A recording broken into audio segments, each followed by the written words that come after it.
नमस्कार दोस्तों, क्या हाल चाल है आपके। आश्रम पद्धति लेक्चरर का जो एग्जाम हुआ, आश्रम पद्धति विद्यालय में लेक्चरर का, उसके जीएस पोर्शन को हम लोग सॉल्व करने जा रहे हैं। 40 क्वेश्चन इसमें जीएस के पूछे गए और ये जो क्वेश्चंस थे, इन क्वेश्चंस में थोड़े से लेवल के प्रश्न आपको मिलेंगे, जैसे कि जीआईसी लेक्चरर में पूछे गए थे। और इससे आरओ आरओ और पीसीएस के क्वेश्चंस का भी एक रेंज, एक अंदाजा आपको आसानी से लग जाएगा। चलिए इसको सॉल्व कर लेते हैं। पहला प्रश्न है और पहले प्रश्न को, अब ये कोई भी सीरीज हो, आप सारे प्रश्न ऐसे ही होते हैं, तो ऊपर नीचे करके दिए होते हैं, प्रश्न एक ही होते हैं। तो किसी भी सीरीज में यही प्रश्न होंगे, आप ढूंढ ढूंढ कर उसको मिला लेंगे। सीरीज का कोई मतलब यहाँ पे नहीं है। पहला प्रश्न है कि सूची को सुमेलित करना है, मरुस्थल और अवस्थिति दी गई है। तो देखिए इसमें सिम्पसन मरुस्थल पहला ही अगर आपको पता है तो ये ऑस्ट्रेलिया में है। अगर आप इसी को सेट कर देंगे तो ए ऑप्शन इसका बिल्कुल करेक्ट हो जाएगा। कराकुम तुर्कमेनिस्तान, सिचुरा पेरू में, नेगेव इजराइल में। कराकुम भी आपको पता होना चाहिए, बहुत आसान है। निम्नलिखित में से कौन सा एक मौर्य वंश का शासक नहीं था? तो इसमें आप देखेंगे तो बिंदुसार, कुणाल और अशोक, ये मौर्य वंश के आपको शासक मिल जाएंगे। अग्निमित्र जो था, ये इसमें मौर्य वंश का शासक नहीं था। कमेंट करके बताना जरा कि ये किस वंश का शासक था। अगर अग्निमित्र के बारे में आपसे पूछ लिया जाए, किस वंश का शासक था। किसानों को स्वयं को केवल विदेशी जंजीर से ही आजाद नहीं कराना है, अपितु जमींदारों व पूंजीवादियों से भी आजाद कराना है। ये कथन किसका है, किसने कहा था? तो ये बात है उस समय की जब स्वतंत्रता संघर्ष हमारा चल रहा था, भगत सिंह ने ये बात कही थी। सी ऑप्शन इसका बिल्कुल करेक्ट है। निम्नलिखित में से कौन संयुक्त राष्ट्र विश्व जल विकास रिपोर्ट 2021 का मुख्य शीर्षक है? क्वेश्चन ये करंट अफेयर में हमने डेली 30 में इसको डिस्कस किया है और ये जो शीर्षक है ये है वैल्यूइंग वाटर। डी ऑप्शन इसका बिल्कुल करेक्ट हो जाएगा। अगला जो पेपर का प्रश्न है, सूर सरोवर रामसर स्थल में निम्नलिखित में से कौन सा कथन, इसके संदर्भ में ऐसा कहिए, कौन सा कथन सही है? ये उत्तर प्रदेश के लखीमपुर जिले में। तो ये सूर सरोवर ये आगरा में है ना, लखीमपुर जिले में नहीं है, एक ये ध्यान रखिएगा।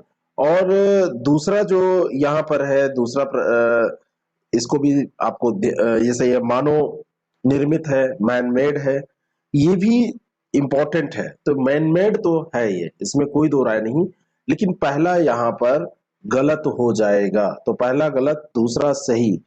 ठीक है, तो बी ऑप्शन इसका बिल्कुल करेक्ट हो जाएगा। और मैंने अभी आपसे एक प्रश्न पूछा था कि अग्निमित्र, तो ये सुंग वंश का था। किसी का उत्तर नहीं आया इसलिए मैंने बताया ये सुंग वंश का था।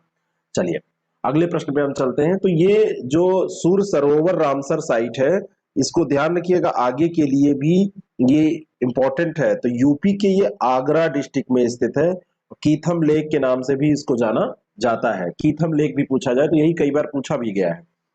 मैथ्स के भी ये प्रश्न है, तो इसको देख लेते हैं। ये बाय द वे ये किसका है, ये रीजनिंग का है। तो मैथ्स रीजनिंग में भी तो इसको सॉल्व करेंगे तो इस प्रश्न का आपका उत्तर आ जाएगा 6 का डी आ जाएगा, Q R S U, series बैठा लीजिएगा। 7 नंबर प्रश्न का जब आप सॉल्व करेंगे तो 7 नंबर प्रश्न का सही उत्तर हो जाएगा डी, 1960। इसको देख लीजिएगा मैथ्स को सॉल्व करके। उत्तर प्रदेश सरकार द्वारा एक जिला एक उत्पाद योजना शुरू की गई थी, किस तिथि को? ये तिथि पूछी जा रही है। योजनाओं पे हमने एक वीडियो सीरीज स्टार्ट की है, तो धीरे धीरे पुरानी योजनाओं की तरफ भी हम जाएंगे। तो ये 24 जनवरी 1900 कब 18 में शुरू की गई थी। बी ऑप्शन इसका करेक्ट हो जाएगा। यहाँ पर डी ऑप्शन करेक्ट है, ध्यान रखिएगा। और 8 का बी हो जाएगा। 9 मजदूरों में 5 दिनों का वेतन 6300 है, तो 15 मजदूरों के 4 दिनों का वेतन कितना हो जाएगा? तो इस प्रश्न का सही उत्तर बी है, 8400 रुपये हो जाएगा। निम्नलिखित नदियों में से कौन मकर रेखा को, कर्क नहीं, कर्क अगर पूछता तो बदल जाता मामला, भारत में आपको आना पड़ता। मकर रेखा पूछ रहा है ना, ट्रॉपिक ऑफ कैप्रिकॉर्न पूछ रहा है कि 2 बार उसको कौन काटती है? तो ये है लिम्पोपो। डी ऑप्शन इसका करेक्ट हो जाएगा। निम्नलिखित में से कौन सा कैंसर पूरे विश्व में सामान्यतः सर्वाधिक पाया जाता है? जहां तक मेरी जानकारी है, बाकी आप लोगों को अगर डाउट होगा तो बताइएगा। इसमें से जो कैंसर यहाँ पे दिया हुआ है कार्सिनोमा, ये मुझे लग रहा है कि ऐसा पाया जाता है, बाकी इसको सर्च करने थोड़ा कंफ्यूजन हो रहा है, थोड़ा सा इसको कंफर्म कीजिएगा, बाकी लगभग सही है। इस पूरे प्रश्न पत्र के अंतर्गत जितने प्रश्न पूछे गए हैं उसमें मैंने ये देखा कि प्रश्न थोड़े से ट्रिकी हैं, ट्रैक से थोड़े से हटके हैं, बाकी बहुत कठिन नहीं है लेकिन ट्रैक से हटके हैं, ये इंपॉर्टेंट है। तो जहां पे एक दो क्वेश्चन में मुझे डाउट है मैं आपको बता दूंगा, उसको चेक कर लीजिएगा। सुभाष चंद्र बोस के राजनीतिक गुरु कौन थे? तो ये पता होना चाहिए आपको कि ये सीआर दास थे, है ना। 13 नंबर प्रश्न है, निम्नलिखित में से कौन भारतीय रिजर्व बैंक की मौद्रिक नीति का एक साधन नहीं है। तो मौद्रिक नीति की जो मॉनेटरी पॉलिसी होती है उसके साधन जैसे बैंक रेट है, आपका एसएलआर है, आपका सीआरआर है, ये सब होते हैं। माल और सेवा कर मौद्रिक नीति का साधन नहीं है। नहीं पूछ रहा है तो सी ऑप्शन करेक्ट हो जाएगा। सूची फर्स्ट सेकंड को सुमेलित कीजिए। टम्बावो, कोराडी, अंसुपा और यारपट ये दिए हुए हैं आर्द्र भूमि यानी कि वेटलैंड, और स्टेट आपसे पूछा जा रहा है, इसको आप सुमेलित करेंगे तो 14 नंबर प्रश्न का सही उत्तर आपका क्या आएगा। टम्बाओ को आप सिक्किम से मिला दीजिए, ए का 3 और ए का 3 आप करेंगे तो सी ऑप्शन करेक्ट हो जाएगा। कोराडी को महाराष्ट्र से मिला दीजिए, तब भी दिक्कत आपको होगी, लेकिन अगर ए को 3 से मिलाएंगे तो आपका ये आसानी से हो जाएगा। अंसुपा जो है ये उड़ीसा में है और यारपट ये मणिपुर में हो जाएगा। यदि x तथा y का योग इसके अंतर का 5 गुना है तब 5xy अपन ये इसका मान आपसे पूछा जा रहा है, तो इसका मान 3 आएगा। जब आप सॉल्व करेंगे 3 आना चाहिए, सी ऑप्शन इसका करेक्ट हो जाएगा। यदि किसी गोले की त्रिज्या 2 सेंटीमीटर बढ़ा दी जाती है तो इसके पृष्ठीय क्षेत्रफल में 352 सेंटीमीटर की वृद्धि हो जाती है। इसको आप सॉल्व करेंगे तो आपका ये 6 सेंटीमीटर आएगा। गोले की वास्तविक त्रिज्या क्या है, ए ऑप्शन इसका बिल्कुल करेक्ट हो जाएगा। अगला जो प्रश्न है, निम्नलिखित में से कौन सा एक सही सुमेलित नहीं है। सौज झील, मैनपुरी, ये सही है। शेखा जी, देखिए यूपी के प्रश्न इसमें बहुत सारे हैं और यूपी के प्रश्न थोड़े से टफ है, तो अगला एक यूपी का हम सोच रहे हैं कि कुछ ऐसा किया जाए कि टफ प्रश्नों को तैयार कर लिया जाए। सौज झील मैनपुरी सही है, शेखा झील अलीगढ़ सही है, बकीरा झील संत कबीर नगर सही है। सरसई जो झील है ये इटावा में है, और इटावा में होने के कारण ये आगरा जो दिया है ये गलत हो जाएगी। डी ऑप्शन इसका करेक्ट हो जाएगा, है ना, क्योंकि ये आगरा में नहीं है, ये इटावा में है। जीन के भीतर आधार अनुक्रम परिवर्तन, अंग्रेजी में पढ़िए, base sequence with in the gene is called change in base sequence. कहां पे बेस सीक्वेंस में जो चेंज होता है तो उसको क्या कहा जाता है। तो इस प्रश्न का सीधा आपसे ये म्यूटेशन पूछ रहा है, उत्परिवर्तन पूछ रहा है। बी ऑप्शन इसका बिल्कुल करेक्ट हो जाएगा। अगला जो प्रश्न है, तक्षशिला विश्वविद्यालय का निम्नलिखित में से किसने उत्खनन कराया। अब ये जो क्वेश्चन है, इसको जब आप टैक्सिला के बारे में पढ़ेंगे, टैक्सिला यूनिवर्सिटी के बारे में पढ़ेंगे, तो आपको सबसे पहले जो मिलेगा उत्खनन में, तो इसमें नाम मार्शल का भी मिलता है, लेकिन टैक्सिला यूनिवर्सिटी का अगर आप सर्च करेंगे तो स्टार्टिंग किसने किया था, टैक्सिला यूनिवर्सिटी की अगर इसकी बात करें कि उत्खनन की स्टार्टिंग किसने किया था, एक्सकेवेटेड किसने कराया था, तो थोड़ा सा इसमें कंफ्यूजन होगा। वो ऑप्शन यहाँ पे दिया ही हुआ नहीं है ना। तो एक्सकेवेटर इसके कौन थे, अगर ये आप डालेंगे तो आपको थोड़ा सा कंफ्यूजन यहाँ पर हो सकता है। तक्षशिला यूनिवर्सिटी एक्सकेवेटर अगर आप डालेंगे तो कनिंग का नाम इसमें आएगा, और जो तक्षशिला साइट है उसमें आएगा मार्शल का नाम। तो बी ऑप्शन इसका करेक्ट इस हिसाब से हो जाएगा। बाकी जो नाम वैसे आपको मिलेगा तो थोड़ा सा यहाँ पर समस्या होगी, ठीक है ना। जॉन मार्शल, वैसे ही इसका आंसर मुझे लग रहा है कि 99.9% सही है। आर्कियोलॉजिकल सर्वे ऑफ इंडिया के ये डायरेक्टर रहे हैं और इन्होंने ही तक्षशिला का कराया था। तक्षशिला साइट में फिर कनिंग का नाम भी आता है, लेकिन ये सही है, बी ऑप्शन इसका करेक्ट हो जाएगा। अब देखिए यहाँ पर एक ये प्रश्न पूछा गया 20 नंबर, एक जिला एक उत्पाद, ओडीयूपी से प्रश्न पूछा गया है। अब यहाँ पर देखिए ये जो है खाद्य प्रसंस्करण उद्योग का आपसे पूछ लिया है, खाद्य प्रसंस्करण उद्योग मंत्रालय का। अब ये लिस्ट नॉर्मली कोई नहीं पढ़ता, लेकिन अब पढ़ना पड़ेगा। तो 20 नंबर प्रश्न का सही उत्तर, इसको आप जो सुमेलित करेंगे तो लहसुन आपको मिलेगा ये मैनपुरी में, और प्याज आपको जो है वो मिल जाएगा गाजीपुर में। तो 2 और 3 इसको मिलाएंगे तो बी इसका उत्तर होगा। मिर्च आपको मिलेगी देवरिया में और हल्दी आपको मिलेगा ललितपुर में। अब ये लिस्ट भी हमको पढ़नी पड़ेगी। इस तरीके से देखिए टफ क्वेश्चन आपसे यूपी से पूछे जा रहे हैं। ग्रेट इंडियन वेस्टर्न सोन चिरैया के कृत्रिम प्रजनन के लिए स्थापित किया गया संरक्षण प्रजनन केंद्र कहां पर अवस्थित है। तो ये जैसलमेर है, जैसलमेर पड़ता है आपका कहां पर, राजस्थान में। तो सी ऑप्शन इसका करेक्ट है। निम्नलिखित आकृति में लुप्त संख्या ज्ञात कीजिए, इसको आप सॉल्व करिए। नॉर्मल सा प्रश्न है, सबका स्क्वायर करके जोड़िए। तो यहाँ पे 1 हो जाएगा, यहाँ 4 हो जाएगा, यहाँ 64 हो जाएगा, तो ये आपका हो जाएगा 69। इसमें से 4 माइनस कर दीजिए तो आ जाएगा 65।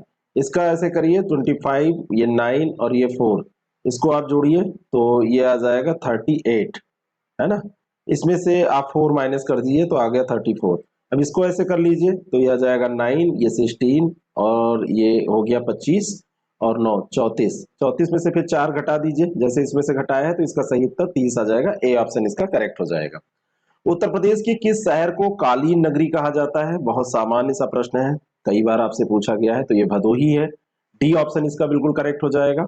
अगला जो प्रश्न है, निम्नलिखित में से कौन सा एक सही सुमेलित नहीं है? क्राफ्ट संग्रहालय लखनऊ, ग्लास संग्रहालय वाराणसी, राजकीय पुरातत्व संग्रहालय कन्नौज सही है, डाक टिकट संग्रहालय सहारनपुर, ग्लास संग्रहालय वाराणसी ये गलत है, और क्राफ्ट संग्रहालय लखनऊ सही है। तो बी ऑप्शन इसका करेक्ट हो जाएगा, सुमेलित नहीं पूछ रहा है। ठीक है ना। अगले प्रश्न पे हम चलते हैं, 25 नंबर प्रश्न देखते हैं। जीभ जो जीवा है उसके निम्नलिखित भाग द्वारा मीठे के स्वाद का पता, जब मिठाई आप खाते हैं तो आगे ही जैसे रखते हैं टिप पे, तो आपको मीठा पता चल जाता है। ठीक है। लुजोन, मेडागास्कर, ग्रीनलैंड, बैफिन ये द्वीप है और अवस्थिति पूछा जा रहा है कि कहां पर ये अवस्थित है। ठीक है।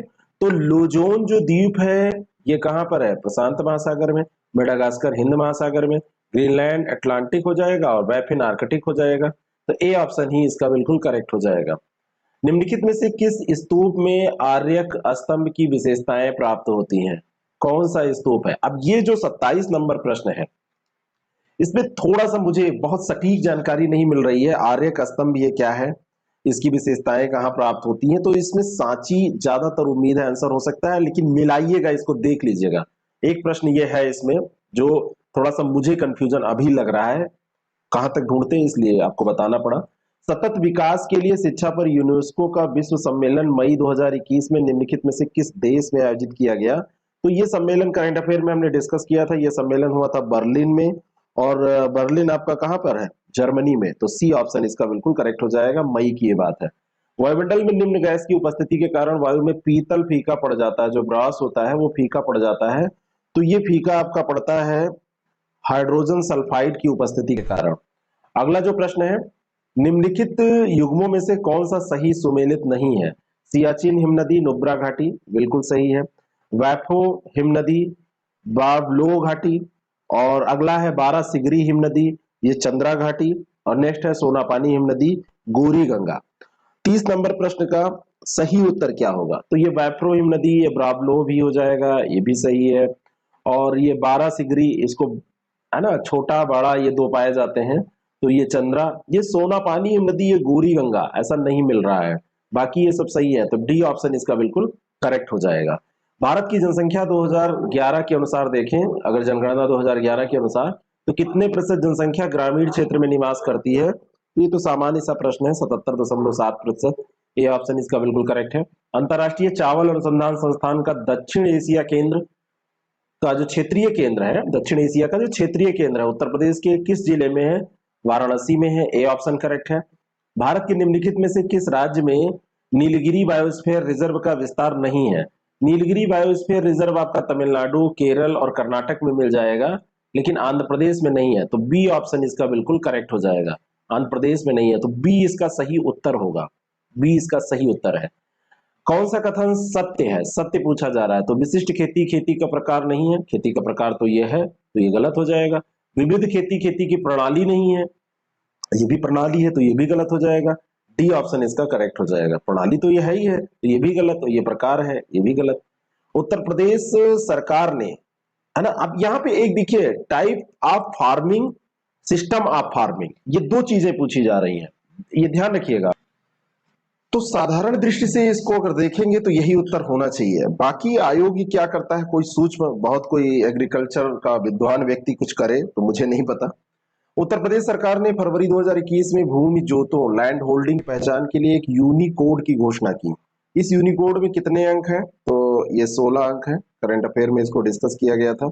बी ऑप्शन इसका बिल्कुल करेक्ट है। निम्नलिखित में से कौन सा सही सुमेलित नहीं है? विटामिन डी रिकेट्स सही है। विटामिन के वांछपन गलत है क्योंकि ई के कारण होता है। थायमिन बेरी बी1 जो विटामिन होता है उसी को थायमिन कहते हैं। और नियासिन पेलाग्रा ये सही है। तो बी ऑप्शन इसका बिल्कुल करेक्ट हो जाएगा, यही सही नहीं है।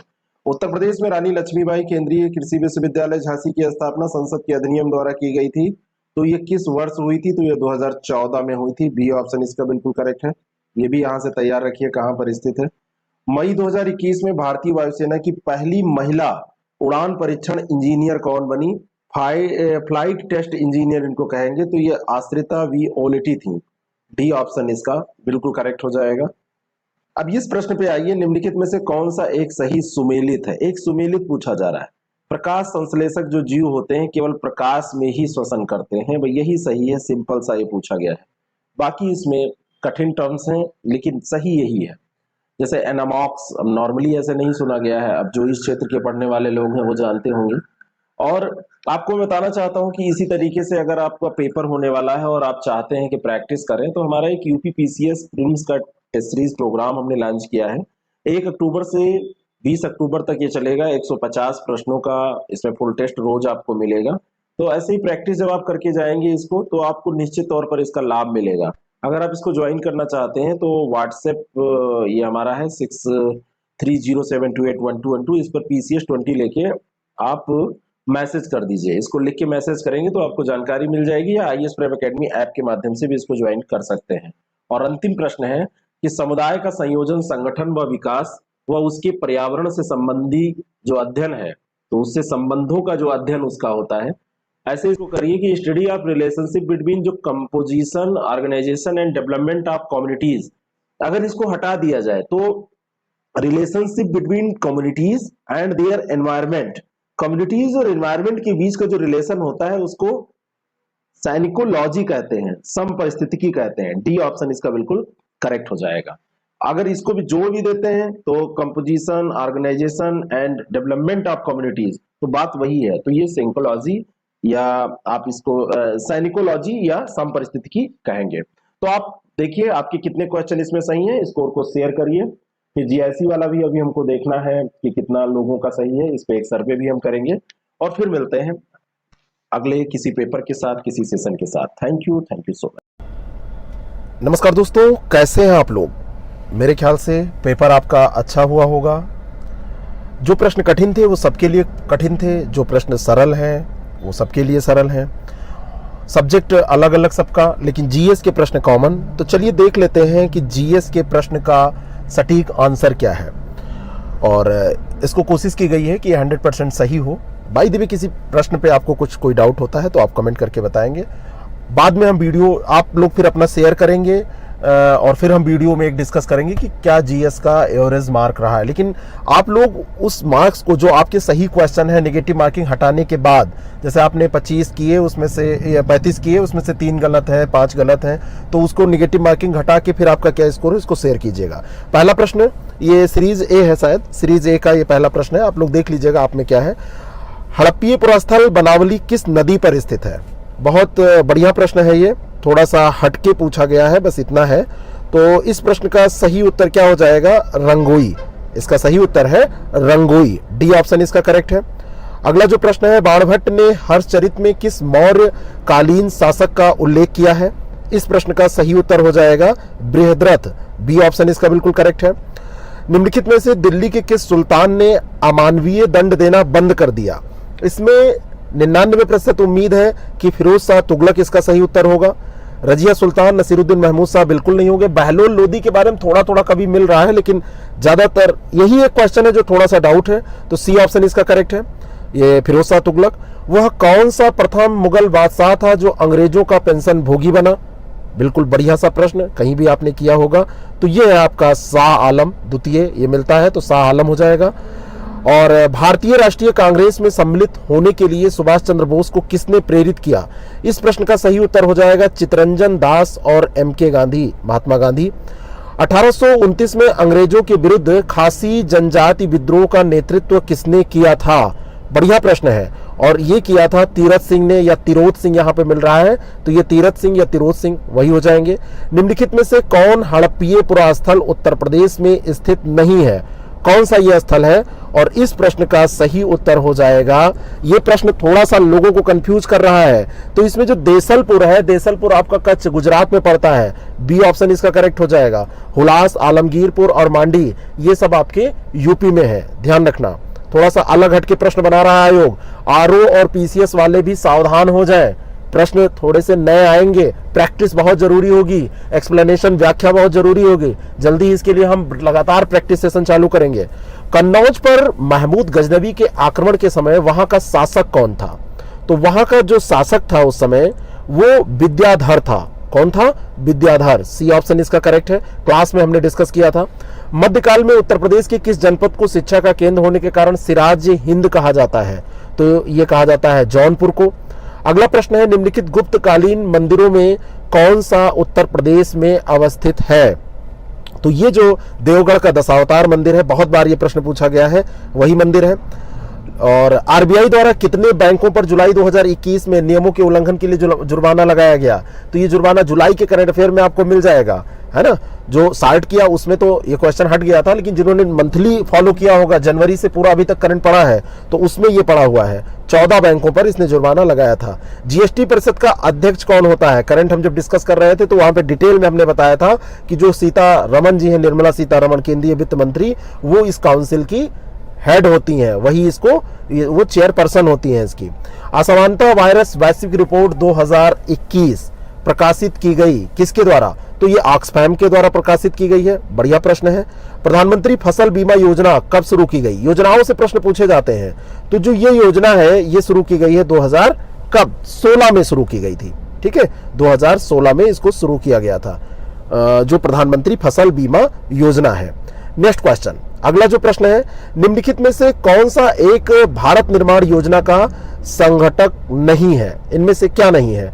तो ये ग्रामीण सड़कें, ग्रामीण विद्युतीकरण, ग्रामीण पेयजल आपूर्ति, ये सब इसमें आती हैं। और ये जो है ग्रामीण उद्योग इसके अंतर्गत नहीं आता है। तो यहां पर ये सही उत्तर हो जाएगा सी, ग्रामीण उद्योग। सी ऑप्शन इसका करेक्ट हो जाएगा। वर्ष 2021-22 में संघीय बजट प्रस्ताव 6 स्तंभों पर आधारित था। निम्नलिखित में से कौन सा एक उसमें सम्मिलित नहीं था? तो इसमें स्वास्थ्य एवं कल्याण था, मानव पूंजी में नवजीवन का संचार था, नव प्रवर्तन एवं अनुसंधान व विकास था, गांव की अर्थव्यवस्था का सुदृढ़ीकरण इसमें नहीं था। बी ऑप्शन इसका करेक्ट है। म्यूचुअल फंड को निम्नलिखित में से किस संस्था के द्वारा विनियमित किया जाता है? करंट में सब डिस्कस किया था, सेबी के द्वारा, अक्सर इसको करते रहते हैं। बैंकों में उपभोक्ता सेवाओं में सुधार का सुझाव देने के लिए निम्नलिखित में से कौन सा, किस समिति का गठन किया गया था? डेली 30 में इसको डिस्कस किया था, और ये समिति थी गोयपुरिया समिति। सी ऑप्शन इसका बिल्कुल करेक्ट हो जाएगा। भारत के कुल भौगोलिक क्षेत्र में उत्तर प्रदेश का कितना प्रतिशत है? बहुत सामान्य सा प्रश्न है, इसका सही उत्तर है 7.33%।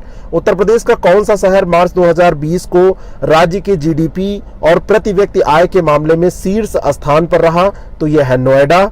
निम्नलिखित में से कौन सा उत्तर प्रदेश का प्रमुख उद्योग नहीं है? चीनी है, ऑटोमोबाइल भी, आप दिल्ली के एरियाज में उधर जाएंगे तो आपको मिल जाएगा, कपड़ा भी, कानपुर वगैरह। सीमेंट उद्योग हमारे यहाँ का मुख्य उद्योगों में से नहीं आता है। बढ़िया प्रश्न है, नॉर्मल सा प्रश्न है। निम्नलिखित में से कौन सा एक उत्तर प्रदेश का लोक नृत्य है? उत्तर प्रदेश का लोक नृत्य इनमें से कौन सा है, पूछा जा रहा है इनमें से। तो जैसे जो यहाँ पर घोड़े वित्त आयोग का अध्यक्ष कौन है? तो 12वें वित्त आयोग के जो अध्यक्ष हैं वो उस समय थे सी रंगराजन। तो इस प्रश्न का सही उत्तर हो जाएगा बी। कौन थे? सी रंगराजन उस समय इसके अध्यक्ष थे। अगला जो प्रश्न है, निम्नलिखित में से कौन सा सही सुमेलित नहीं है? और इसमें राज्य और राज्यसभा की सीटें दी हुई हैं, राज्य दिया हुआ है और राज्यसभा की सीटें। अब इसमें यह प्रश्न, जैसे जब चर्चा में कोई चीज रहती है तो ऐसे प्रश्न आपसे बना दिए जाते हैं। अब जैसे यहाँ पर जो असम की सीटें हैं, असम की सीटों की संख्या 7 है। एक रूप में यह प्रश्न कठिन हो जा रहा है अगर आपने करंट में नहीं पढ़ा है तो उस लिहाज से। तो कौन सा सही सुमेलित नहीं है पूछा जा रहा है, तो यहां पर यही असम हो जाएगा। ए ऑप्शन इसका बिल्कुल करेक्ट हो जाएगा, है ना। ए ऑप्शन इसका करेक्ट हो जाएगा। बाकी अब जैसे यूपी का आपको पता है, यूपी का अगर पता है तो ठीक है ना। यूपी का अगर आपको पता है तो ठीक है, ये 31, लेकिन और का पता भी होना चाहिए। खाली यूपी का तो पूछा नहीं गया है, ये भी बात तो समझनी पड़ेगी ना आपको। तो ये सारी चीजें हैं। अब ऐसे प्रश्नों में थोड़ा सा कभी कभी क्या होता है, मतलब आप करंट में अगर पढ़े और आपको ध्यान आ गया तब तो ठीक है, नहीं तो गड़बड़ हो जाता है। निम्नलिखित में से नीति निर्देशक तत्वों का कौन सा अनुच्छेद राज्य को निर्देशित करता है कि उद्योगों के प्रबंधन में कामगारों की सहभागिता सुनिश्चित करें? तो ये आपका हो जाएगा 43 से। बिल्कुल सरल सा प्रश्न है। उत्तर प्रदेश में विधान परिषद वित्त विधेयक को कितने दिनों तक लंबित रख सकती है? तो वित्त विधेयक है, नॉर्मल तो है नहीं, तो 14 दिनों तक रखेगी, 14 दिनों तक ये रख लेगी। और अगला जो प्रश्न है देखिए, भारतीय संविधान के निम्नलिखित में से किस अनुच्छेद के तहत उत्तर प्रदेश में महाधिवक्ता की नियुक्ति होती है? तो उत्तर प्रदेश में क्या कहीं भी होगी, तो अनुच्छेद 165 के तहत स्टेट में उनकी नियुक्ति की जाती है। तो इसको भी आप ध्यान में रखेंगे, है ना। और नेक्स्ट क्वेश्चन, अगला जो प्रश्न है, अब इस प्रश्न का जो सही उत्तर होगा 22 नंबर प्रश्न का, मेरे हिसाब से मुझे अभी मतलब मैंने एक्चुअली आंसर्स मैं डायरेक्ट यहाँ पे कर रहा हूँ, कुछ आंसर्स मैंने एक बार पेपर देखा था केवल, तो 22 नंबर में आप जैता करेंगे, उत्तर प्रदेश का लोक नृत्य जैता आपको मिल जाएगा। जब आप लिस्ट खोलेंगे तो रासलीला, नौटंकी, कजरी, झोरा, चपेली, जैता भी उसमें मिल जाता है। बाकी घोड़े, बोडनी ये चर्चा में थे, नहीं इसको हटा दीजिए, सिग्मो तो वहां पे है गोवा में, तो आप ये डी कर दीजिए, जैता। इस 22 नंबर प्रश्न का उत्तर आप कर लीजिए डी, कोई दिक्कत इसमें नहीं है। नेक्स्ट क्वेश्चन, अगले प्रश्न पे आप चलिए, तो यह है 165 अनुच्छेद हो गया 27 नंबर का। 28 में मौलिक कर्तव्यों को भारतीय संविधान में 42वें संविधान संशोधन अधिनियम 1976 द्वारा निम्नलिखित में से किसकी सिफारिशों के अनुसार जोड़ा गया था? तो ये बढ़िया प्रश्न है और बड़ा सरल सा प्रश्न है, बहुत सरल है। स्वर्ण सिंह समिति, सी ऑप्शन इसका बिल्कुल करेक्ट हो जाएगा। नेक्स्ट क्वेश्चन, अगला जो प्रश्न है, निम्नलिखित में से कौन सा एक सही सुमेलित नहीं है? बाढ़ बिहार, ये ताप विद्युत ग्रह है, ये बाढ़ बिहार में जो बाढ़ आती है उसकी बात नहीं की जा रही है, ये मत सोचिएगा, उसकी बात ये नहीं है, ये ताप विद्युत ग्रह है वहां का, सही है। लारा छत्तीसगढ़ सही है, कुटगी कर्नाटक भी सही है। इसमें जो एक ये दिया हुआ है गाडरवारा आंध्र प्रदेश, तो गाडरवारा आंध्र प्रदेश में नहीं है, ये मध्य प्रदेश में आपका पड़ता है। कहां पर पड़ता है? मध्य प्रदेश में, डी ऑप्शन। सूची फर्स्ट सेकंड को सुमेलित कीजिए, ये थोड़ा सा कठिन प्रश्न आप लोगों के लिए हो सकता है। इसमें लॉ एस को आप इटावीरा से मिला दीजिए, एक 4 हो जाएगा, और तांबा को आप मिला दीजिए सीका2 सडवरी से, फिर मैग्नीज इसमें हो जाएगा चियातुरा, और बॉक्साइट आपका हो जाएगा ये बापी। तो ए का 4, बी का 3, सी का 2, डी का 1, तो इस लिहाज से बी ऑप्शन इसका बिल्कुल करेक्ट हो जाएगा। इस प्रश्न का क्या सही उत्तर हो जाएगा? इसका सही उत्तर बी हो जाएगा। अगले प्रश्न पे चलते हैं, निम्नलिखित में से किस देश से होकर भूमध्य रेखा नहीं गुजरती है? केनिया, उगांडा, गैबन से गुजरती है, जाम्बिया से नहीं गुजरती। सामान्य सा प्रश्न है। मयूर संरक्षण केंद्र निम्नलिखित में से किस स्थान पे या किस जनपद में स्थित है? तो ब्रज में ये स्थित है, मथुरा में। स्थान यहाँ पे क्योंकि डिस्ट्रिक्ट दिया है इसीलिए ऑब्लिक इसने लगा दिया है। निम्नलिखित में से उत्तर प्रदेश की कौन सी अनुसूचित जनजाति वाराणसी जनपद में नहीं पाई जाती? महा स्टूपिड टाइप का ये प्रश्न है, और इसमें से अब आपको करना है तो गोंड, खरवार, चेरो आपको मिल जाएंगे, सहरिया नहीं मिलती है, ठीक है ना। सहरिया आपको ललितपुर में मिलेंगे, ललितपुर में, यहाँ नहीं मिलेंगे। लेकिन ये बहुत ऐसा प्रश्न मैं तो नहीं मानता सही। पारिस्थितिकीय तंत्र की अवधारणा प्रथम बार दी गई थी किसके द्वारा? तो ये बहुत बार पूछा गया प्रश्न है, एजी टांसले के द्वारा। निम्नलिखित में से कौन सी फसल लवण सहिष्णु है? नया प्रश्न है। साल्ट टोलरेंट फसल, तो इसमें जो शुगर बीट है जिसको आप चुकंदर कहते हैं, चुकंदर जो है ये साल्ट टोलरेंट है, ठीक है। बाद में इसकी हम व्याख्या करेंगे कभी, आज आप लोग फटाफट मिला लीजिए। खड़ी फसल की कटाई करने के पहले अगली फसल की बुआई करना क्या कहलाता है? तो इसी को रिले क्रॉपिंग कहते हैं। अगर एक आपकी फसल खड़ी हुई है और दूसरा इसमें आप सक्सीडिंग क्रॉप लगा देंगे तो इसको रिले क्रॉपिंग कहा जाता है। डी ऑप्शन इसका बिल्कुल करेक्ट हो जाएगा। अगला जो प्रश्न है, किस क्षेत्र में मोटे अनाज वाली फसलें उगाई जाएंगी? जहां पर पानी की कमी होगी। तो निचले क्षेत्र नहीं, जलमग्न क्षेत्र नहीं, उच्च वर्षा वाले क्षेत्र नहीं, ऊंचाई वाले जो ऊपरी क्षेत्र होते हैं वहां पर ये मोटे फसल उगाए जाएंगे, जो जहां पे पानी की कमी होती है ना। अगला जो प्रश्न है, सौर ऊर्जा का कारण क्या है? तो सौर ऊर्जा जो संलयन होता है, नाभिकीय संलयन, तो संलयन की यानी कि फ्यूजन रिएक्शन जो होता है उसके कारण सौर ऊर्जा बनती है। विलुप्त संख्या ज्ञात कीजिए, तो ये प्रश्न लगा लीजिए, मैंने एक बार इसको भी देखा है। तो यहाँ पर देखिए, सबका उसके सामने वाले जो है उसको आप 3 गुना करके 2 जोड़िए, तो 9 त्रिक 27, 2 29, 4 3 12, 2 14, 26 3, ठीक है, ये हो जाएगा 78, 2 80, तो ये 6 त्रिक 18, 2 20, तो इसका सही उत्तर हो जाएगा 20। और अगला जो आपका ये प्रश्न है, अंतिम प्रश्न है जीएस का, शब्दों की विषम युग्म को चुनिए। मृत्यु रोग, अंगूर शराब, दूध मक्खन, पानी ऑक्सीजन। तो पानी में ऑक्सीजन है, दूध में मक्खन है, अंगूर में शराब बना सकते हैं। मृत्यु रोग का यहाँ पर कोई कॉम्बिनेशन नहीं है। ए ऑप्शन इसका बिल्कुल करेक्ट है।